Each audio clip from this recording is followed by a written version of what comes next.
I went to a swinger club one time in my life, and it was by accident. And I could never tell the story because I was married in the past, but it was so by accident, and it was like, whoa. So I'll never forget. I was in. I might as well share it now. I was in Miami, Florida, and this was well over 20 years ago. Because if anybody's been to the Florida Improv, this is when it was in Coconut Grove, and it was upstairs. So this is, man, it might have been more. Yeah, it was like 20-some years ago. And I get done with my show, and this woman and dude come up, and they go, hey, you want to come to our club tomorrow? And I was like, all right, I ain't doing it tomorrow. And so then we exchanged info, and they said they owned it. I was like, all right. So we exchanged numbers. I get a text, what do you drink? And I was like, at that time, I remember I was drinking Captain Morgan. I said, Captain Morgan. So I'm thinking I'm going to a club, about to get bottle service. They hooking me up, and I'm not even like huge back then. I'm okay, but I'm all right. And then, so me and my opener, we at the time, it's not Rob, it's not T-Robe, it's nobody anybody would know. I said, hey man, you want to go to this club with me? Because I didn't know a lot of people in Miami. This might have been my first time ever at the Improv. And he's like, all right. So we go, and we pull up, and there's not a big marquee in front of it. And I was going, huh. And it's definitely not on South Beach. It was just like in some neighborhood. And we walk in, and the guy at the door doesn't want to let us in. And he's like, no, you got to have a girl with you. And I was like, huh? Well, I don't know. Keep in mind, I don't know if it's a swing club at this time. So obviously, if guys knew, especially in their 20s, which I was at this time, if 20-year-old men know there's a swinger club out there, they're just going to go in droves. And then you're going to have 500 dicks and like 30 women. That's not a good ratio. So, and as I'm there, the owner, the husband and wife come out, and they're like, hey, Gary. No, he's good. He's with us. So they let me in. And so we're sitting there, and we walk in, and it's just like there's a little dance floor. There's a bar to the right, and we're going, huh, all right. And I'm like, this is weird. It's not really crowded, but there's a lot of cars outside. And keep in mind, we're also getting there at like 1:30, 2 in the morning.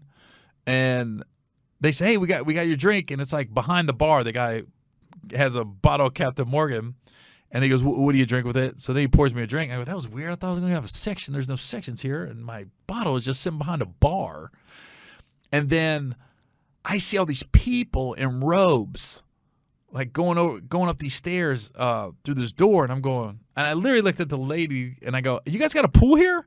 And she goes, yeah. And so she takes me to the left. Now, keep in mind, everybody's right in front of me going up these stairs straight ahead. She takes me to the left, and there's a pool. And as I look in the pool, this lady has got her top off, and she's just riding this dude. And I'm going, dang, she don't give a fuck. And she said, Gary, you know what kind of club this is, right? I go, And she's like, it's a swinger club. And I go, shut up. And she goes, what do you think everybody's going upstairs in the rows for? I go, I thought there was a pool upstairs or something, jacuzzi. She was like, no. I'm so naive because I ain't been on the road that much at this point. And I'm new to stand-up. So, I mean, I'm new to like road life and stand-up. So then she takes me in this locker room. So you go in the locker room, and it's men and women in the locker room, and you take off your clothes and you put on a robe. And then right before you leave with the robe, right when you got the robe on, there's a bowl of condoms, and you can grab your condoms. And she said, "You want one?" No, I'm good. And keep in mind, I'm like, there's no way I'm indulgent. I'm so overwhelmed at this point. Like I'm walking around with my mouth open, like I can't believe I still don't believe I'm about to walk upstairs and see people have sex. Like I don't believe it's gonna happen. And so we go up the stairs, me and the opener, and there's like all these rooms, and I poke my head into one. Like I won't walk in the room. Like I'm not walking in no rooms. I'm doing this, like, you know, just like almost peeking in rooms, right? And then this one guy comes behind me, and he's like, "Hey man, that's disrespectful." And I said, "What do you mean?" He goes, "You can't be peeking in, man. You just gotta walk in and watch." And I was like, "Oh, okay. I don't know. There's etiquette to this." So now I'm sitting there, and my opener went one way, and I went the other, right? I just remember I'm watching, and I'm just watching like every room it was a different level of what's going on. Like one room had like 8 people on a bed. Another room just had 4. One might have 3. And I'm just in awe. And I'm in shock of everything I'm seeing. And then I just remember I'm watching this one room, and I'm literally like this. I'm doing my eyes like to the right and left, like, nobody gonna talk? Ain't nobody talking. I mean, there's a lot of panting and moaning of the people that are banging each other, but everybody just watching like zombies. And then I'm like, I want to talk about this. Does anybody want to share right now? And so I leave one room, go to another room. Nobody say nothing. Leave one room, go to another. Nobody saying nothing. And then one guy asked me if I want to sleep with this woman. I said, no, I'm good. And then I remember he like went off. He goes, why you come here then? I was like, I didn't know I was coming here. So anyways, it was funny because I'm there till like 4 or 5 in the morning, and then breakfast showed up. By the time I came downstairs, so I probably went upstairs, let's say 2:30. When I finally came down, like at 4 something, after just having my head blown by not literally, but like literally just like my head spinning. Like I can't believe I just went here and saw all this stuff happen. I go downstairs, all of a sudden like this whole buffet gets brought in, eggs, bacon, and you got all these people in robes now that just got done sleeping with each other.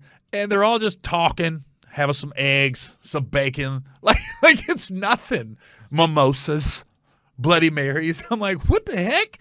And then I come to find out my friggin' opener slept with the wife, the owner. I was like, there's no way. And he goes, yo. I was like, where'd you go? He goes, there was a room downstairs. I was like, yo, I didn't find this out until we're driving home or driving back to the hotel. And I'm just like, no way, dude. And then I just thought it was, and people know me, it was 90% white and 10% Spanish. And there was 2 black people there. And it was a husband and wife. And why did they recognize me? I was like, there's no way I'm indulging anything now. I can't have somebody like, oh my, I couldn't believe it. I was in awe of everything I saw that night. It was a lot. It was a lot. I'm giving you the Cliff Notes version. It was just so much, especially it's your first time in Miami or one of the first times. And all I see is South Beach. And when you tell me club bottles, I think we're going to South Beach, VIP. I think we're getting taken care of. Nah, it was none of that. And what's crazy is a husband and wife, I remained cool with them for years. They was both cool people. They ended up getting a divorce. And I wasn't, it was years later I found out, but I was like, what? They were swingers. What? How would you get a divorce? For what? You cheated on them? You don't have to. You just got to share. There's no real cheating. You just got to share. I'm just going, if you going to ask me if anybody was ever going to make it, I thought it'd be them 2.